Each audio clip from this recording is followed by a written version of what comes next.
네, 안녕하세요. 최근 다음과 같은 질문을 받았습니다.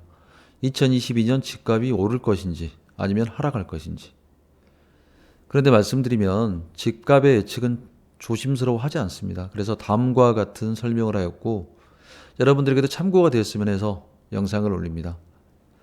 맥킨지 보고서에 의하면 지난 2000년부터 20년 동안 세계 순자산은 3배 이상 커졌다고 합니다. 2000년 156조 달러에서 2022년 514조 달러로 약 3배 이상 증가했습니다. 이 중에 순자산의 35%는 토지, 33%는 주택 및 건물로 전 세계 순자산의 68%가 부동산이라고 합니다. 나머지 32%가 지적재산권, 특허, 인프라와 기계 등의 형태였다고 합니다. 이 기간 순자산의 증가 속도는 GDP의 증가 속도를 훨씬 웃돌고 장기 평균 소득 상승폭보다 거의 50%가 높다고 합니다. 즉 실질 소득보다 50% 이상의 자산 증식의 폭이 커졌다는 거죠. 이론적으로 가장 바람직한 것은 임금 상승 속도와 순자산의 증가 속도가 GDP와 동일한 겁니다. 노동력의 생산된 값과 자산의 수치가 같아야 하는 거죠. 그런데 자산의 증가 속도가 GDP, 임금보다 50% 높은 것입니다. 이것은 한국에서도 마찬가지입니다.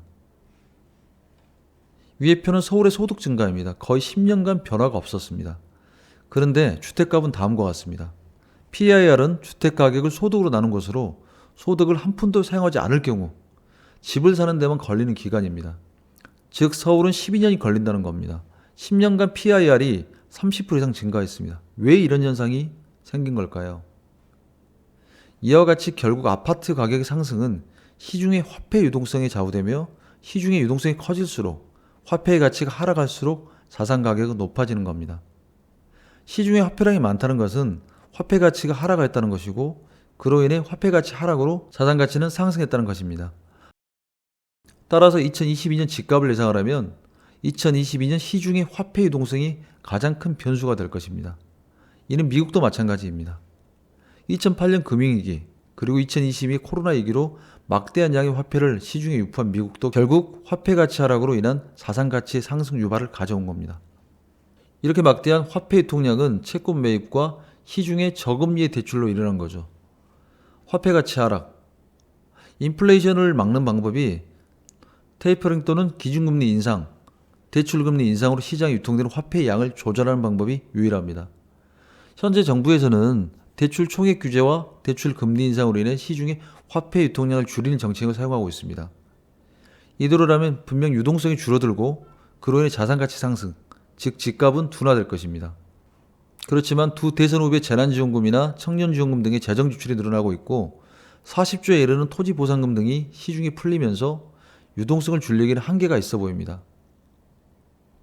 그래서 대선 전에는 적극적인 유동성 줄이기 정책으로 집값이 하락 또는 둔화될 것으로 보이고 대선 후에는 포퓰레이션 정책의 일환으로 유동성 확대에 나선다면 집값은 다시 상승 기류를 탈 수밖에 없을 듯합니다.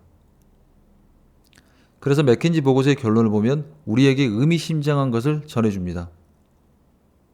이런 문제를 해결하기 위한 가장 이상적인 방법은 전 세계 GDP를 확대할 수 있는 더 생산적인 곳을 찾아내서 세계 자산을 부동산이 아닌 곳에 투입, 전 세계 GDP를 순자산 수준으로 키우는 것이라고 보고서는 제안했다. 반면 최악의 시나리오는 자산 가격 붕괴로 전 세계 순자산의 3분의 1이 사라지면서 전 세계 소득순에 맞춰지는 것이라고 보고서는 설명했다. 이렇게 결론을 맺고 있습니다. 네, 이렇듯 2022년 집값이 상승할 것이냐 하락할 것이냐에 대한 예측은 조심스러울 수밖에 없지만 오늘 영상이 참고가 되셨으면 합니다. 감사합니다.